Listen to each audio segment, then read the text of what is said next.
यांचे ताक पिरे कोण पोरे चांगली ते युवा काय पोरे चांगली ते एवढा त्यांचा छंद देवा काय सेवा भक्ती ते काय उपवास पडिले होते काय उपवास पडिले होते कण्या भोवती विदुराच्या एवढा त्यांचा छंद देवा काय सेवा भक्ती ते तुका म्हणे कुब्जा दासी तुका म्हणे कुब्जा दासी रूप राशी हीन कळा एवढा त्यांचा छंद देवा काय सेवा भक्ती ते विठ्ठल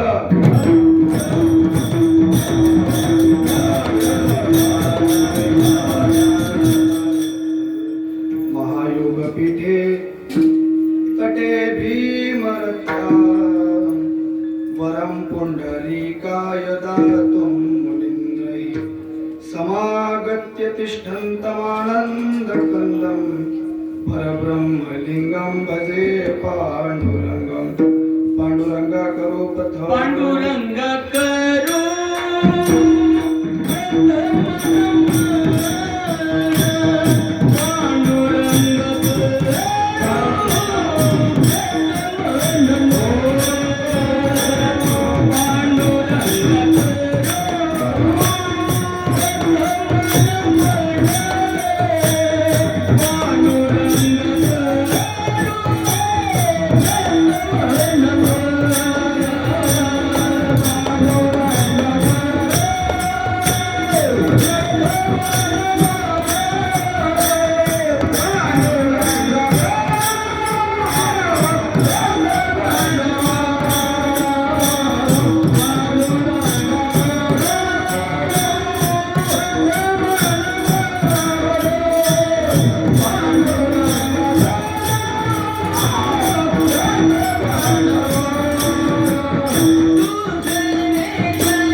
पांडुरंगा करो प्रथम मन दुसरे चरण संतांची त्यांच्या कृपादाने कथेचा विस्तारो बाबाजी सद्गुरु दास तुका कलावद्य जीवोधराथावतारम कलांकांक तेजोदिका बोधिमत्रम कलानेशवादापनोदार्ह दक्षम समाधिस्तमूर्तिं भजे ज्ञानदेवम् ओम नमो ज्ञानेश्वरा करुणाकरा दयाळा तुमचा अनुग्रह लादलो पावन झालो चराचरी जयांचे केलिया स्मरण होय सकळ विद्यांचे अधिकरण तेची बंधू श्री चरण श्री गुरूंचे ते नमस्कार मी आता नमो सद्गुरु तुकया ज्ञानदीपा नमो सद्गुरु सच्चिदानंद रूपा नमो सद्गुरु भक्त कल्याण मूर्ती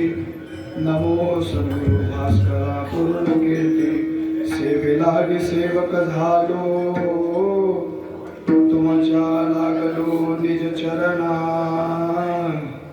अहो स्वामी तुकया देवा यावरीन करावा रे वचन ऐका कमळापती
असे ताक पिले कोण पोरे चांगली ते एवढा त्यांचा छंद देवा काय सेवा भक्ती ते प्रस्तुत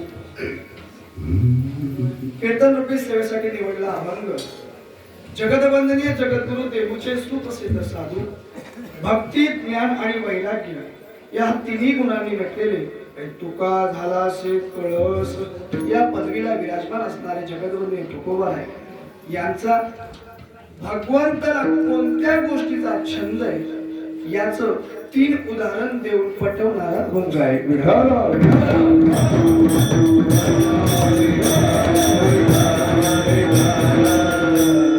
सेवेला सुरुवात करण्यावर थोडासा परिहार देणं वाट्याचं कर्तव्य नाही. मी परिहार देणं हे काही नवीन नाही. आता 109 वर्ष झाले आपण परिहार ऐकत आलो आहोत. नुसतं ऐकत नाही तर ते अनुभवत आलो आहोत आणि आतापर्यंत सगळ्यांनी आपला परिचय करून दिला. आपल्या साधू संतांच्या कृपेने होत असलेला आपला दैवली गावचा सप्ताह आणि आजच्या या सांगत्याच्या दिवसाची सेवा किंवा समारोपाची सेवा किंवा शेवटाची सेवा कोणत्या या वर्षाची शेवटाची सेवा सगळ्या ग्रामस्थांच्या वतीने ही माझ्यासारख्या पामराच्या पदरात पडली. त्याबद्दल हे माझं भाग्य तर म्हणावंच लागेल, काहीच वाद नाही.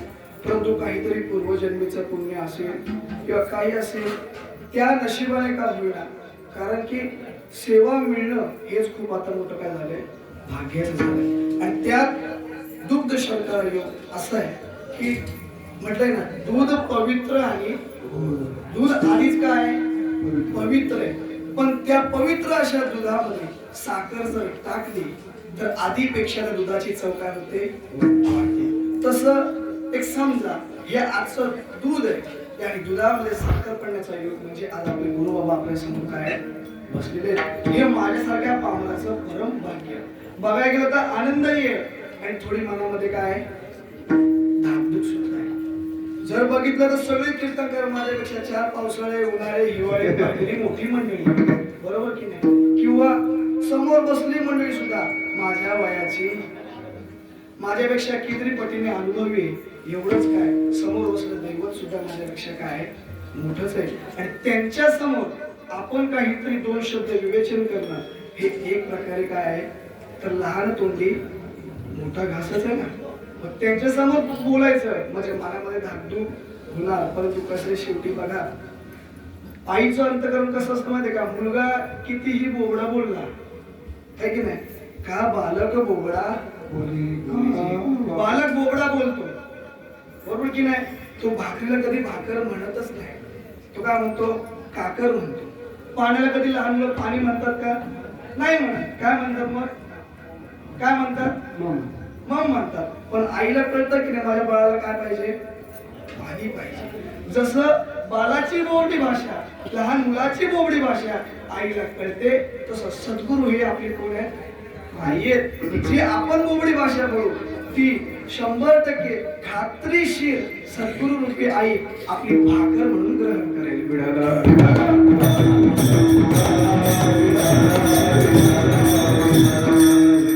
म्हणून तुम्हाला सगळ्या श्रोताकारांच्या चरणाला हात लावतो. बाबांच्या आणि आई समोर बसले त्यांच्याही चरणाशी हात लावतो. त्या ठिकाणी सगळेच गायक वृंद वादक वृंद सगळे आपले जीवाचे आहेत, भावाचे आहेत, आपलेच आहेत. म्हणून मला माहिती ते मला 2 तास सांभाळून घेणार आहेत. 4 दिवस आपलं तप कमी असतं, पुण्य कमी असतं, म्हणून वेळेला घसा बसला जातो, बरं का. आता बघा तुम्ही, भले भले मोठी मोठी माणसं आहेत, रोजचे कीर्तन आहेत, पण आवाज बसत. पण आपलं कुठंतरी तप कमी पडतं, अभ्यास किंवा पूर्ण पुण्य कमी पडते, म्हणून ऐन वेळेला फसगत होते. आपण म्हणतो की नाही मी भरपूर केलं होतं पण जागेवरती उभा राहिलो मी काय आठवलंच नाही. याचं कारण आहे पहिल्या दिवशी म्हणून मी सांगितलं, आपल्यावरती जोपर्यंत संतांची, भगवंताची, त्या ग्रंथाची कृपा होत नाही तोपर्यंत या जागेवरती बोलण्यासाठी सुचत नाही. परंतु मला माहिती जरी आपलं तप कमी असलं तरी सगळी भली भली मंडळी माझ्यापेक्षा अपवृद्ध वयोवृद्ध सगळे आणि ती मला सामावून घेतील. म्हणून सगळ्यांच्या चरणी मी नतमस्तक होतो आणि सेवेला सुरुवात करतो.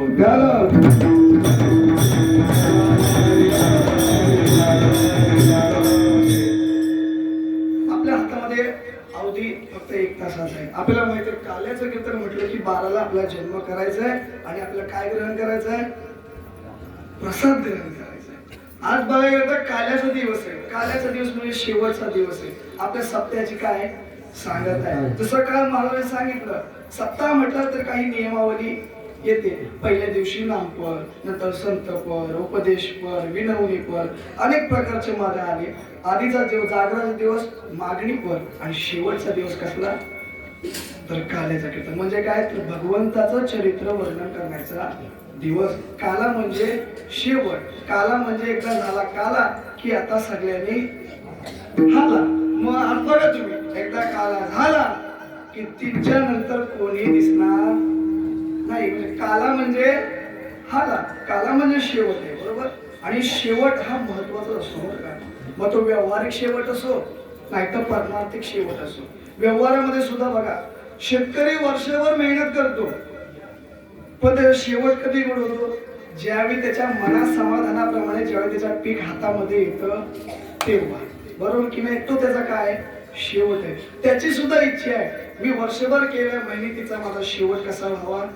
गोड व्हावा. व्यापारी बघा, नोकरधंदावाले बघा, त्यांच्या हिशोबाने आजचा दिवस म्हणजे पगाराचा दिवस आहे, बरोबर की नाही. महिनाभर काम केलं आणि शेवटच्या दिवशी काय मागतो आपण? पगार मागतो. पण व्यापारच्या दृष्टीने आजचा दिवस हा पगाराचा दिवस आहे. त्याला सुद्धा जर पगार मनासारखा भेटला तर समाधान आहे.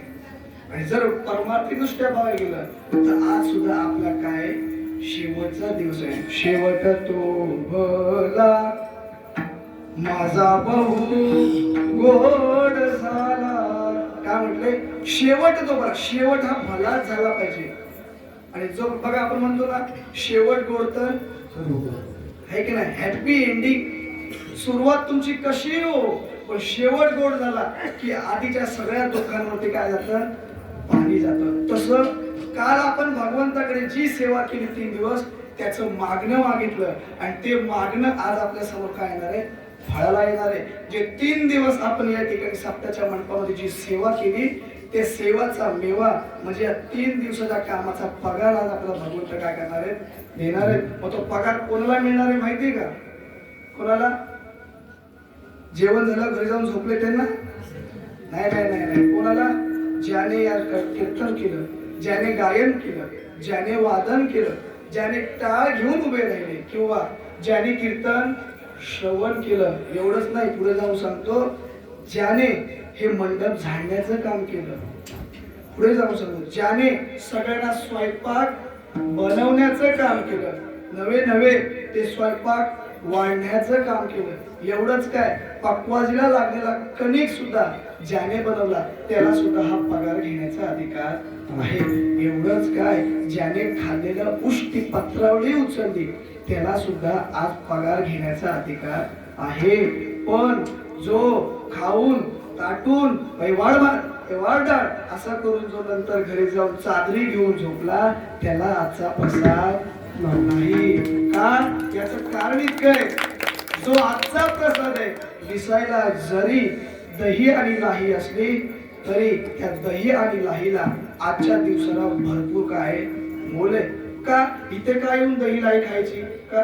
खेडच्या बाजारात जाऊन दही आणू, लाही आणू, घरी जाऊ मीठ मसाला टाकू, मिरच्या, कोथिंबीर, शेंगदाणे, चणे, फुटाणे सगळे मिक्स करून खाऊ. इथे सुद्धा काय मिळणार आहे? दही आणि लाही. फक्त इथं काय लाही आणि दही आहे, पण घरी जाऊन आम्ही चाट मसाला करून त्याची खाऊ.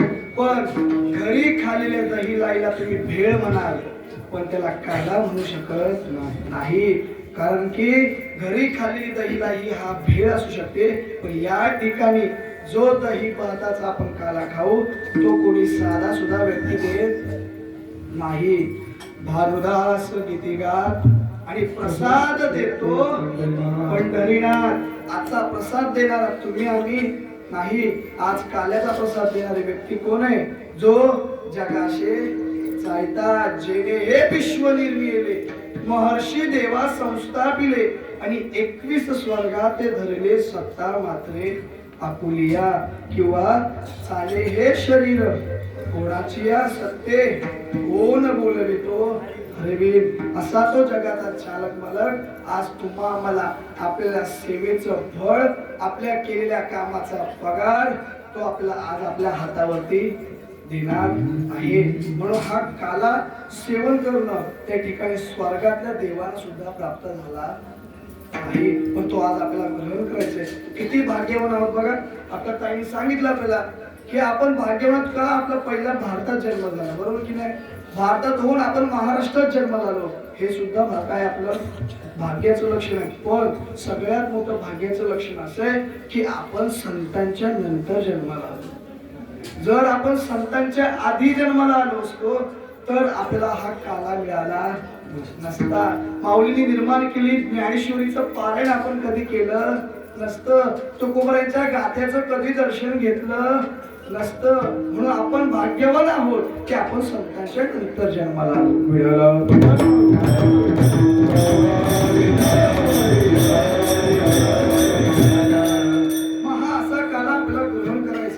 काल्याचं महत्व म्हटलं की अनन्य असं साधारण आहे. मग ते काल्याचं ग्रहण म्हणजे काय तर चरित्र ते उच्चारावे आणि केले देवे ते आपण नंतर करणारच आहोत. पण ते चरित्र भगवंताचं उच्चारायचं, पण त्या भगवंताबद्दल थोडं माहित असणं गरजेचं आहे. मग तुकोबाने सुद्धा त्या भगवंताची थोडीशी ओळख करून आपल्याला अभंग देतात की सुरुवातीला सांगितलं भगवंताला छंदाचं या ठिकाणी काय केलंय वर्णन केलं की भगवंताला कोणत्या गोष्टीचा छंद आहे. बघा जगामध्ये 3 प्रकारचे लोक आहेत किंवा 3 प्रकार घ्या. एक जीव, दुसरा संत आणि तिसरा देव. 3 गोष्टी सांगितल्या. कोण जगात एक संत आहेत, दुसरा जीव आहे आणि तिसरा देव आहे. या तिघांना सुद्धा काय छंद आहे बरं का. तर पहिला प्रश्न, जीवाला छंद आहे का. आहे छंद. जीव म्हणजे तुम्ही आम्ही. आपल्याला छंद आहे का बोला बोला चला. छंद तुम्ही नाही म्हटलात हा सुद्धा एक छंदाचाच प्रकार आहे बरं का. मला हे आवडत नाही ते सुद्धा काय येतं कोणत्या तरी गोष्टीची आवड आहे म्हणून एखाद्या गोष्टीची नावड आहे. जगात छंद नाही, आवड नाही असा एकही व्यक्ती नाही. फक्त फरक इतकाच आहे, कोणाला कशाचा तर कोणाला कशाचा. तर कीर्तन तर कोणाला गायन ऐकण्याचा छंद आहे बरोबर ना. कोणी नुसतं गायन ऐकायला आलेलं असतं, कोणी वादन ऐकायला आलं असतं, कोणी कीर्तन ऐकायला असतं, तर कोणी कसं चाललंय हे बघायला आलेलं असतं आहे की नाही. पण छंद आहे, प्रत्येकाला छंद आहे. कोणाला काय आवडतं, कोणाला खायला आवडतं बरोबर ना. आता मला सांगा, जर एखाद्याला जिलेबी आवडत असेल तर तुम्हाला जिलेबी आवडते का गुलाबजाम आवडतात. दोन्ही पण आवडतात. काय आवडत नाही. एखाद्याला जर जिलेबी आवडत असेल तर एखाद्याला काय आवडतं गुलाबजाम आवडतं. एखाद्याला गुलाबजाम आवडत असेल तर एखाद्याला बुंदी आवडत असेल. हा विरोधाभास का तर प्रत्येकाचा छंद हा काय वेगळा वेगळा आहे. जरी वेगवेगळा असला तर छंद मात्र आहे. कोणाला कशाचा तुकोबाला त्या म्हणतात, कोणाला तर लावण्याचा छंद आहे. कसला लावण्याचा म्हणजे समजलं का. नटायचा. कसला नटायचा. दोन्हीकडे घ्या, फक्त टक्केवारी जास्त इकडे जाईल, टक्केवारी कमी इकडे होईल. पण नटण्याचा छंद मात्र आहे की नाही. तो कसाही असो. एवढंच काय तुमचं सोडा, आमच्या पक्वाला सुद्धा नटण्याचा छंद आहे. अजूनपर्यंत आपणच पावडर लावत होतो, आता पक्वा सुद्धा काय लावायला लागली, तिला सुद्धा काय छंद आहे. म्हणजे मानवाला जीवाला काय छंद आहे. पण हा जो तुम्हाला आम्हाला छंद लागलाय बरं का, आपण काय माहितीये का विषयाचे सर्वणी केली आयुष्याची गाळणी. आपल्याला छंद लागला कशाचा विषयाचा. शब्द, स्पर्श, रूप, रस, गंध हे जे 5 विषय संतांनी सांगितले, त्या 5ही विषयांचा छंद काय लागलाय आपल्याला लागलाय. आणि हा छंद इतका लागलाय तर एक दिवस या छंदामुळे काय होतं विषयाचे सुख येथे वाटे गोड पण पुढे अवघड. यमदंड मारिती तोडिती सोडती निष्ठूर आणि यमाचे किंकर बहुसार. आपला छंद आहे ना तो संसाराचा छंद आहे. पण संसारात सुद्धा काय तर दुःख आहे. म्हणजे मानवाला जीवाला काय छंद आहे. दुसरा प्रकार, संतांना छंद आहे का? तर हो, संतांना छंद आहे. मग कशाचा छंद आहे? संतांना छंद आहे फक्त इतका की पांडुरंग ध्यानी, पांडुरंग मणी आणि जागृती स्वप्नी पांडुरंग. दिन रजनी हाची दंता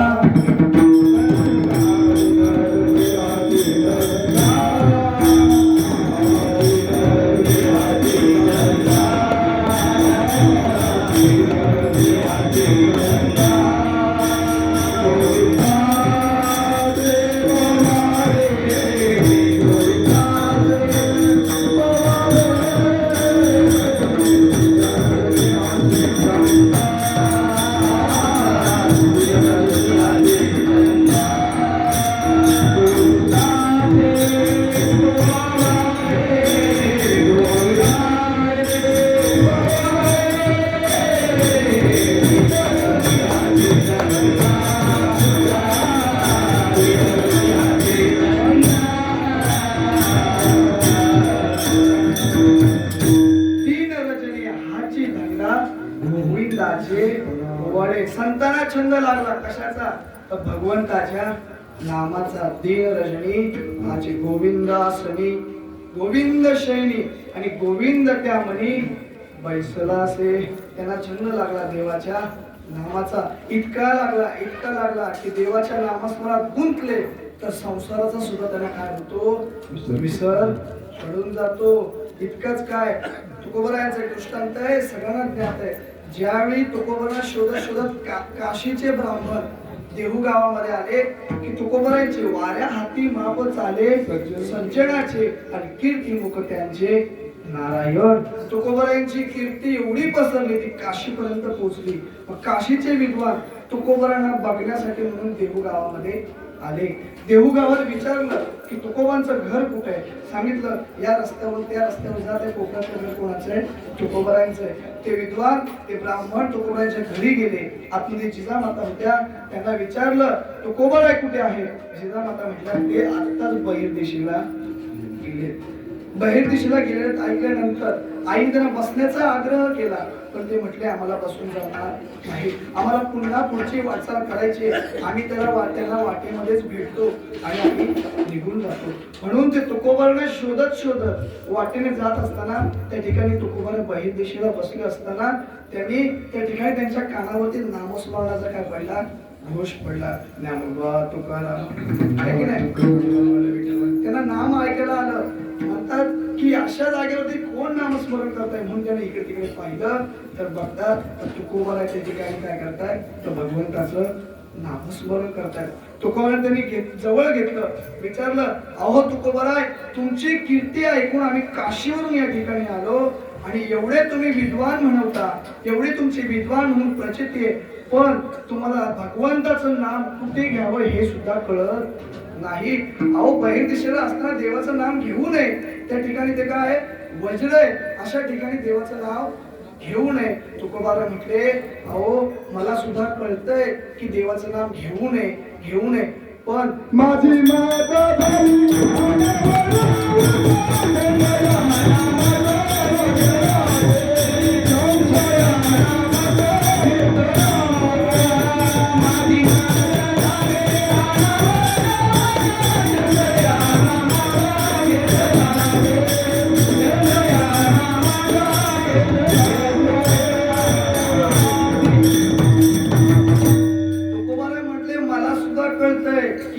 देवाचं नाव घेणं उचित नाही पण माझा नाईलाज आहे. अहो मी कितीही माझ्या वाचेला अडवलं, माझ्या जिभेला कितीही अडवलं तर ती जीभ भगवंताचं नाव घेतल्याशिवाय राहत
कशाचा संतांना छंद आहे? छंद या नामाचा घेतला असे इतका इतका इतका की ते जीवेना सोडी ऐसे झाले. त्यांची जीवा त्या नामाला सोडायलाच तयार होत नाही. कसं आहे माहितीये का? एकतर ह्या मनाचा स्वभाव असा आहे, एकतर हा कुठे रमत नाही, पण एकदा रमला की तिथून उठत. माशी माहिती तुम्हाला सगळ्यांना? माशी माहितीये का? ही माशी डाळीवरती बसते, भातावरती, भाजीवरती, जमिनीवरती, बरोबर की नाही? गुलाबजामवरती, बुंदीवर, भाकरीवर, बोला बोला, बसते. आणि हीच माशी विस्तवावरती सुद्धा बसते का? माशी सगळीकडे बसू शकते, पण ती विस्तवावरती मात्र कधी बसत नाही. का नाही बसत? कारण तिला माहितीये जर या ठिकाणी मी बसले तर पुन्हा उठणे. तसंच हे मनाचं सूत्र आहे. आधी तर हे मन कुठे रमतच नाही, पण एकदा रमलं की लांचावले मन लागलीसी गोडी आणि ते जीवेना सोडी ऐसे. मग तुम्ही कितीही त्याला खेचण्याचा प्रयत्न केला, पुन्हा बाहेर येणार नाही. तेच तुकोबारा म्हटले, मी इतका नामदंग झालो, इतकी माझी जीवा लांचावली की मला आता मी काय करतोय, कुठे करतोय, देवाचं नामस्मरण कधी करतोय हे सुद्धा मला कळत नाही. मग हा छंद कोणाला आहे? संतांना आहे. आणि याचा परिणाम असा झाला, प्रयाण काळी देवे विमान पाठविले, कळीच्या काळा माझे अद्भुत वर्तविले. काय झालं? तर साक्षात भगवान परमात्मा तुकोबारांना न्यायला आले. एवढंच काय, त्याचा शेवट काय झाला? घोड झाला. कशामुळे? तर त्या नामाचा छंद घेतल्यामुळे. पहिला प्रकार सांगितला, जीवाने छंद जोपासला. कशाचा? नश्वर विषयांचा. परिणाम काय झाला? त्याला 84 लक्ष योनी भोगाव्या लागल्या. दुसरा प्रकार सांगितला संतांचा. संतांना सुद्धा छंद लागला, पण कशाचा? नामाचा. परिणाम झाला, भगवंत साक्षात त्यांना न्यायला आले. तिसरा प्रकार आहे आपला देवाचा. मग देवाला छंद आहे का? तर हो, देवाला छंद आहे. कोणाचा? तर देवाला फक्त एकाच गोष्टीला छंद आहे, तो म्हणजे भक्ताचा. त्याला फक्त एकच गोष्ट आवडते. कशाची? तर भक्त भक्त आणि भक्त. जरी त्याची लक्ष्मी जवळची असली, जरी शेष नारायण जवळचे असले, किंवा जरी बळीभद्र जवळचा असला, तरी या तिघांपेक्षाही सगळ्यात जर भगवंताला कोण लाडका असेल तर ते म्हणजे देवाचे भक्त. आणि भक्ताशिवाय, भक्ताहुनी देवा आवडते काही. भक्ताशिवाय भगवंताला दुसरं काही आवडत नाही. आपण ज्ञानेश्वरीच्या 12व्या अध्यायाचं पारायण केलं की नाही?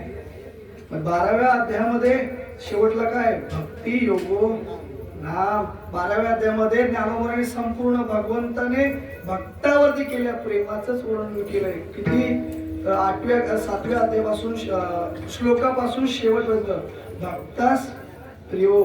शेवटपर्यंत देवाने एवढंच म्हटलं. काय? मग ते अद्वेष्टा सर्व भूताना मैत्र करुण एवच निर्ममो निरंकार समदुःख. त्या ठिकाणापासून सगळे शेवटपर्यंत 20व्या श्लोकापर्यंत भगवंताने फक्त भक्त आवडतात, भक्त आवडतात. एवढंच काय? तेही प्राणा परवते आवडते मज निरोते आणि जे भक्त चरित्रा ते प्रशंसती. बघा, प्रत्येकाला आपला काय जवळचा आहे? जीव. प्रत्येकाला आपला प्राण प्रिय की नाही? बरोबर की नाही? देवाला सोडा, आपलं साधं घ्या.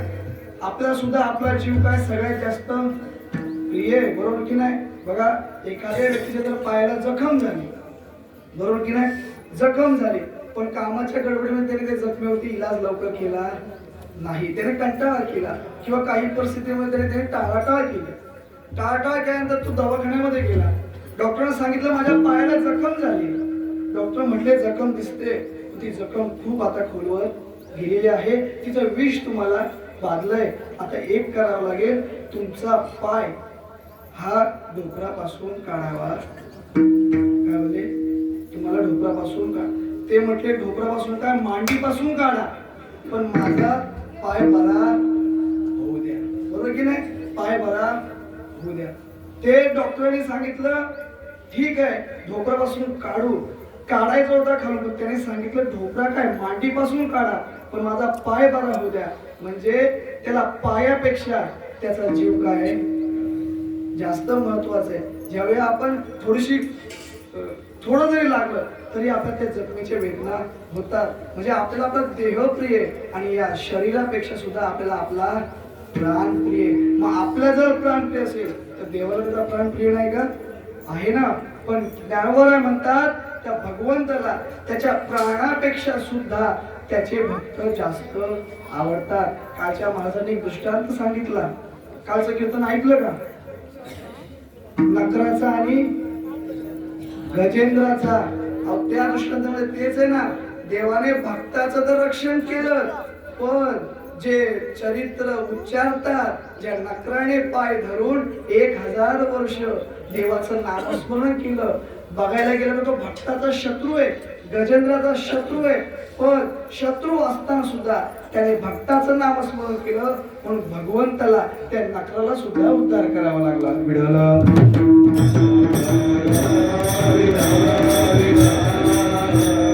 देवाला इतर गोष्टीपेक्षा आपल्या भक्ताचा छंद सगळ्यात जास्त आहे. साधकाने विचारलं, अहो तुम्ही सांगताय कधीपासून? आता 11:30 झाले ना, बस किती छंद सांगणार? देवाचा भक्त, देवाचा भक्त, देवाला भक्ताचा छंद. पण एवढं छंद सांगताय, पण त्याला नक्की छंद केवढा आहे? काहीतरी मोजमाप पाहिजे ना. आम्हाला जिलेबी आवडते, केवढी आवडते? जेवढी गुलाबजाम आवडतात तेवढी आम्हाला जिलेबी. काहीतरी त्याला प्रमाण आलं. मग देवाला भक्त किती आवडतात सांगा ना आम्हाला. त्यावेळी तुकोबाराय सांगते झाले आणि अभंगाच्या दुसऱ्या चरणात तुकोबाराय एवढा ज्याचा छंद देवा देवा रे, एवढा ज्याचा छंद देवा देवा रे, एवढा ज्याचा छंद देवा, एवढा ज्याचा छंद देवा,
आमच्या देवाला भक्ताचा एवढा छंद आहे की त्याचं मोजमाप सुद्धा करता येत नाही. एवढा त्यांचा छंद देवा. आता एवढा म्हणजे केवढा सांगता येईल का तुम्हाला? मी म्हटलं मला एवढा भात वाढा, किती वाढाल? किती? ज्यावेळी मी त्याला हाताने दाखवेन एवढा भात वाढा, एवढा भात वाढा, एवढा नाही सांगणार, पण एवढा भात वाढा हे काय सांगेन?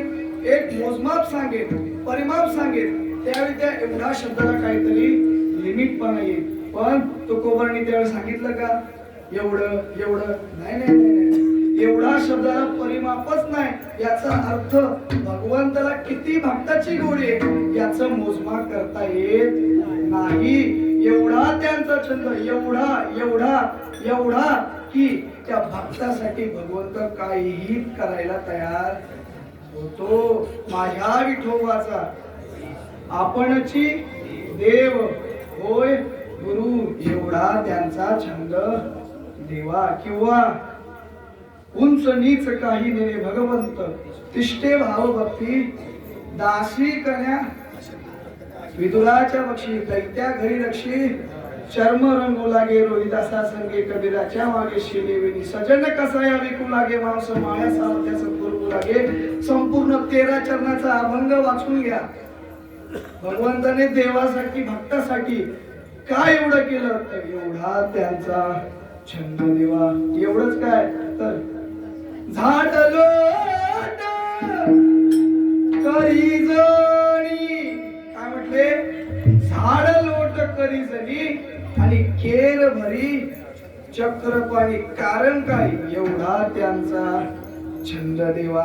हे करण्याचं कारण काय एवढंच काय तर चोकोबरायांच्या पत्नीचं बाळपण कोणी केलं स्वतः भगवंतानी केलं. का केलं एवढा त्यांचा छंद देवा. एवढंच काय महाभारतात जेवढे अर्जुन रथातून उतरायचा तेव्हा डायरेक्ट उतरत नव्हता. देवाच्या मांडीवर पाय द्यायचा आणि मग खाली उतरायचा.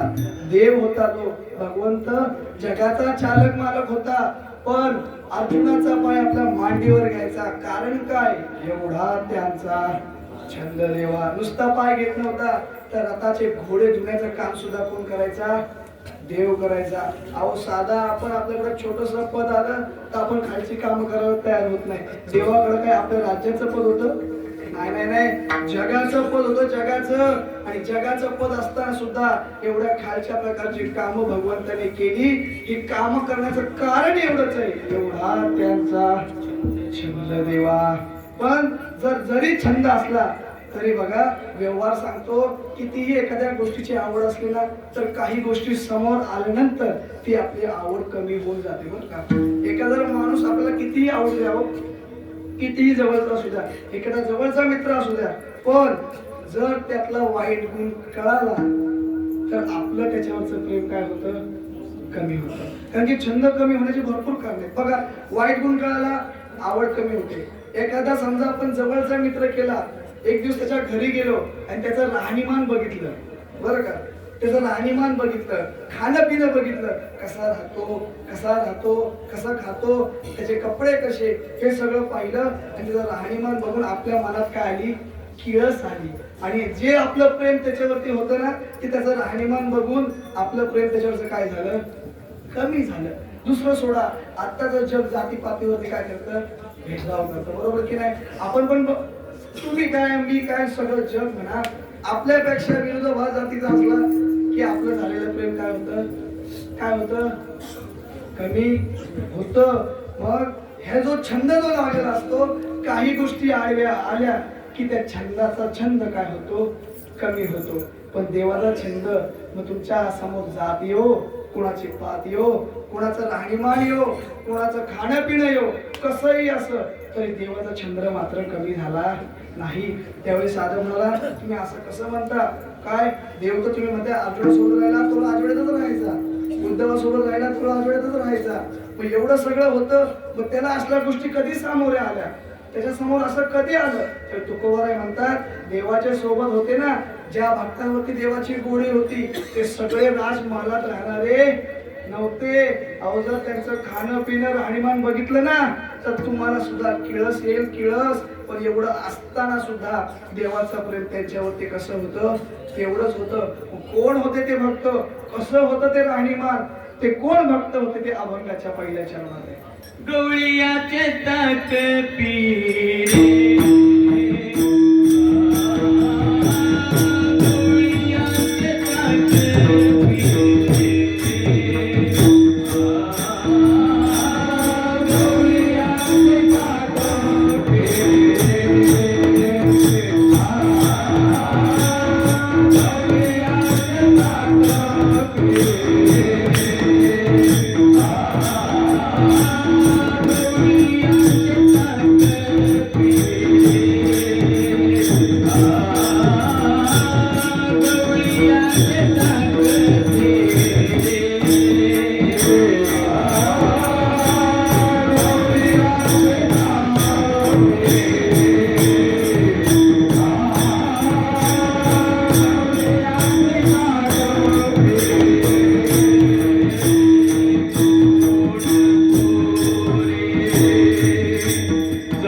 तरी कशी आहे की त्याचा छंद कमी नाही झाला. ते तुकोबाराय म्हणतात देवाचे भक्त राज म्हणाले नाही तर कोण आहे गवळीयाचे ताक पिरे आणि कोण पोरे चांगली किंवा काय पोरे चांगली. तुकोबाराय म्हणतात ते भक्त कोण होते तो गोपाळ होते गोपाळ, गवळी होते गवळी. बघा तुम्ही एखाद्या आता गाई म्हशी राहिल्या ही वेगळी गोष्ट आहे. पहिली जेव्हा गाई म्हशी होता दुधाच्या धारा निघायच्या घरात दुधाचा मोठा भरपूर साठा होता तर त्या घरात गेला ती वेगळाच वास यायचा की नाही. ज्या घरात दूध दुभत आहे त्या घरातला वास वेगळाच येतो. जे काढणारे आहेत त्यांच्या अंगाला सुद्धा त्याचा वास येतो. मग असे गाईचं दूध काढणारे असे गवळी असताना सुद्धा देवाला ते गवळी सुद्धा काय होते प्रिय होते. गवळी यांचे ताक पिरे आणि कोण पोरे चांगले ती त्या गोपाळांच्या काही तोंडाला हे कोलगेट नव्हता, पेप्सोडेंट नव्हता, लालदंत मंदिर नव्हती, विको नव्हती, तरी सुद्धा देव त्यांच्यावरती प्रेम करायचे. इतकं प्रेम करायचे. एक दृष्टांत म्हणून सांगतो. ज्यावेळी देवाचा एक सवंगडी होता मधुमंगल नावाचा. त्याच्या घरी आईने एक दिवस ताक बनवलं. काय बनवलं ताक बनवलं. आणि नुसतं ताक नाही दिलं. आपल्याकडे आपण काही ठिकाणी बघा ते ताकाला पोळवलं जातं किंवा फोडणी दिली जाते. त्यामध्ये काळं मीठ टाकायचं, आपलं साधं मीठ टाकायचं, त्याला फोडणी दिली जाते. मग नॉर्मल ताकापेक्षा सुद्धा उत्कृष्ट अशी चव त्या ताकाला येते. त्या ताकाचा वास मधुमंगलच्या नाकामध्ये गेला. मधुमंगल धावत धावत धावत घरी आला. आईने बसायला सांगितलं आणि आईने त्याच्यासमोर ते ताक आणलं. बघा काहीच्या हाताला काय असतं म्हणतो ना चव असते चव. काही घरात नसलं नुसती चटणी मीठ जरी टाकलं तरी ते स्वयंपाकाला काय येते.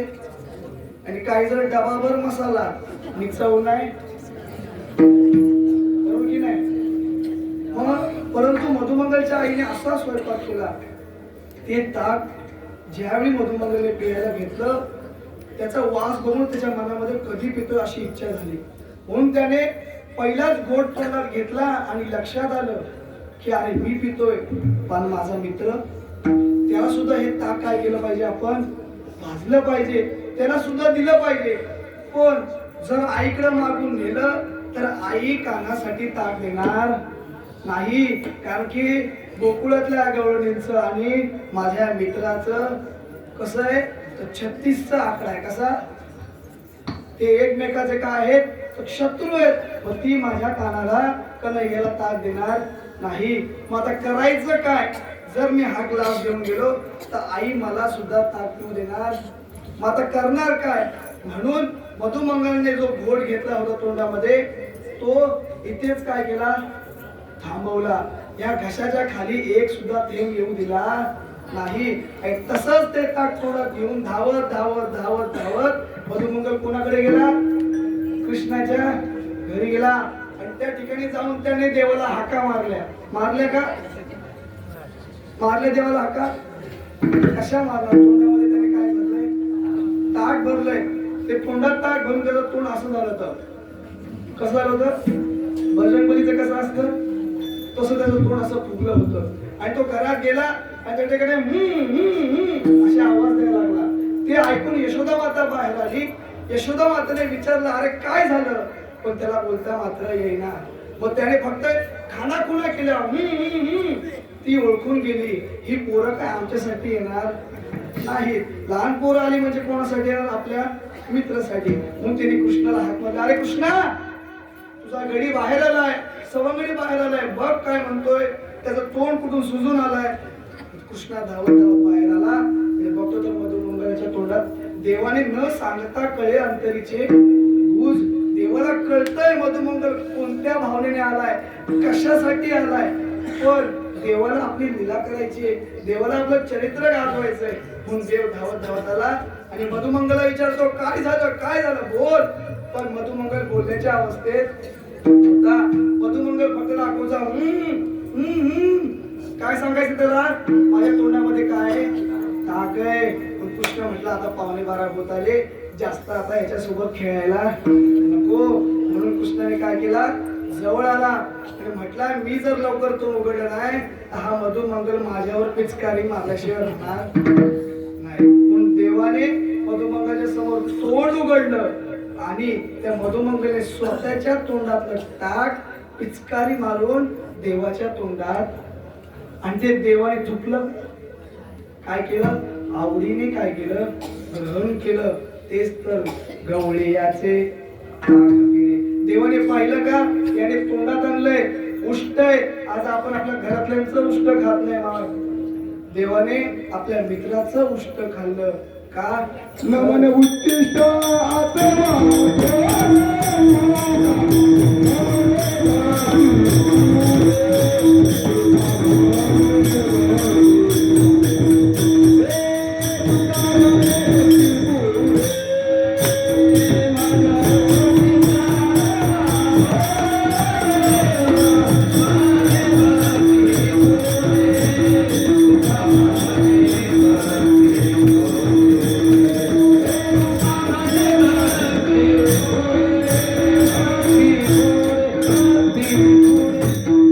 देवाने त्या मधुमंगलचं उष्ट खाताना त्याचे रूप पाहिलं का? की तो कसा आलाय? दात घासून आलाय, आंघोळ करून आलाय, चांगलं बसून आलाय, कपडे घालून आलाय? नाही नाही नाही नाही, काही नाही पाहिलं का? तर तो फक्त काय भावाचा केला. हाची दुष्काळ त्याने फक्त एकच केलं, अंतरीची घेतो गोडी आणि पाहे जोडी. भावाची गवळी यांचे ताक पिरे कोण पोरे चांगली. तुम्हाला म्हटले तुम्ही मला विचारलात ना किती छंद आहे. बघा बघा त्या गोपाळांचं उष्ट खाण्या इतका देवाचं प्रेम कोणावर आहे? या गोपाळांवरती. मग एवढं तुमच्या देवाचं कर्तृत्व आहे का? फक्त इतक्यात काय नाही म्हटले तुकोबारा, एवढंच नाही तर तुकोबारा म्हटले काय उपवास पडिले होते आणि कण्या होती विदुराच्या. अरे देवाला काय उपवास होता का आपल्यासारखा? अरे घरामध्ये शेवटी जगाचा मालक आहे, एवढी सत्ता आहे, एवढी संपत्ती आहे, एवढी सोन्याची द्वारका आहे, तरी सुद्धा भगवान परमात्मा घरातलं खायचं सोडून कोणाच्या घरी गेले?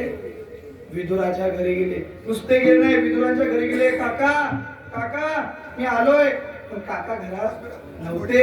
त्या ठिकाणी सुलभा माता म्हणजे विदुर काकांच्या पत्नी ह्या आंघोळ करत होत्या आणि जसा देवाचा आवाज ऐकला तसा त्या देवाचा आवाज ऐकून देहभान विसरल्या आणि त्या ठिकाणी धावत धावत काय आल्या? बाहेर आल्या. नुसत्या बाहेर आल्या नाही, त्या ठिकाणी पाहुणा आल्यानंतर त्याला काय करतात? बसायला हे की नाही चटई घालतात किंवा काहीतरी अंतरतात. मग त्या सुलभा माताने सुद्धा भगवंताला बसायला अंतरलं. पण जे अंतरलं त्याच्यावरती ती बसली आणि देवाला मात्र खाली जमिनीवर बसवलं का? ती देहभान हरवून गेली होती. एवढंच काय, पुढे देवाला काहीतरी खायला द्यावं म्हणून तिने काय आणली? केळी आणली आणि देवाला केळीची सालं काढून दिली आणि सालं देवाला दिली आणि केळीचा गाभा मात्र कोणी खाल्ला? सुलभा मातेने खाल्ला. थोड्यात काका बाहेरून आले, विदुर काका आले आणि विदुर काकाने बघितलं देव खाली बसलाय, सुलभा आसनावरती बसले, देवाला साली खायला दिल्या आणि सुलभा मात्र काय करते? केळीचा गाभा खाते. तातडीने त्या ठिकाणी विदुर काका बसले आणि त्यांनी देवाच्या हातातल्या साल काढली आणि देवाला केळीचा गाभा खायला दिला. आणि सांगू देव म्हटले विदुर काका तुम्हाला म्हणून सांगतो बघा, तुम्ही मला केळीचा गाभा खायला दिला खरं आहे, तो गाभा खाल्ला सुद्धा, पण जी मजा त्या केळीच्या साली खाण्यात होती ती मजा या गाभ्यामध्ये नाही. का? तर एवढा त्यांचा छंद देवा का होतं? तर तिच्या मनामध्ये देवाबद्दलचा भाव इतका जागृत होता, इतका भाव होता की तिच्या हाताने केळीच्या साली सुद्धा भगवंताने खाल्ल्या आणि कण्या भोवती विदुराच्या. मग ज्यावेळी त्यांच्या घरी कण्या बनवल्या, कण्या म्हणजे आपल्याकडे आपण म्हणतो वरीच्या म्हणा तांदळाच्या ज्या कण्या आहेत, त्या कण्या बनवल्या. त्या कण्या काय त्यांची परिस्थिती चांगली होती का? नाही नाही नाही नाही, तो भर पाणी आणि मुठभर कण्या. त्या कण्या बनवल्या, देवाला वाढल्या आणि देवाला वाढल्यानंतर आता मला सांगा, तो भर पाण्यामध्ये मुठभर कण्या टाकल्या, त्या पात्रावरती राहतील का? नाही. कशा राहतील? जे जसं पात्रावरती वाढली कण्या आपोआप काय झाल्या? पत्रावळीच्या बाहेर जायला लागल्या. आपण देव म्हणाले माझ्या भक्ताने मला एवढ्या आवडीने वाढलंय आणि ते मी वाया जाऊन देऊ? नाही नाही नाही. देवाने चतुर्भुज धारण केलं. तीन हाताने पात्र पकडलं आणि त्या कन्या स्वतः देवाने काय केल्या, बक्षिल्या.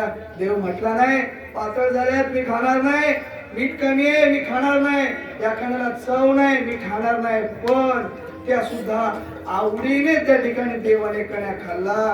कारण काय तर एवढा त्यांचा छंद देवा, काय सेवा भक्ती. ते एवढंच काय तर तुकोबा त्या ठिकाणी तुकोबारा म्हणतात देवाने भक्ती करणाऱ्याच्या भक्तीवरती एवढं प्रेम केलं, एवढं प्रेम केलं की समोरचा व्यक्ती तो कसाही असला तरी तो त्याच्यावरती प्रेम करतो. एवढंच काय तर कुब्जा दासी कशी होती, एवढी ती असताना सुद्धा तिच्या रूपाकडे न पाहता देवाने तिच्यावरती सुद्धा प्रेम केलं. अभंगाच्या शेवटच्या जन्मात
कुब्जा दासीवरती सुद्धा प्रेम होतच की.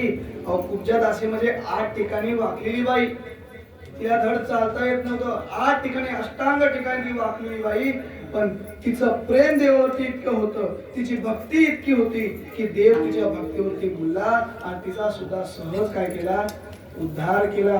ही उदाहरणं हे सांगण्याचं तो कोण कारण इतकंच पडलं की व्यवहारामध्ये माणसाला जर छंद लागला तर रूपावरून जातीवरून काय होतो, प्रेम कमी होतो. पण तुकोबाने उदाहरणं सुद्धा अशी दिली, गवळ्यांची परिस्थिती चांगली नव्हती पण देवाचं प्रेम तेवढंच होतं. विदुराची जात कमी खालची दर्जाची होती तरी सुद्धा देवाचं प्रेम तितकंच होतं. कुब्जा दासी दिसायला रूप राशी हीन कळा, तिच्याकडे बघण्याचं सुद्धा आपण बघितलं नसतं. 4 दिवस आंघोळ नाही केली तर काय हालत होते.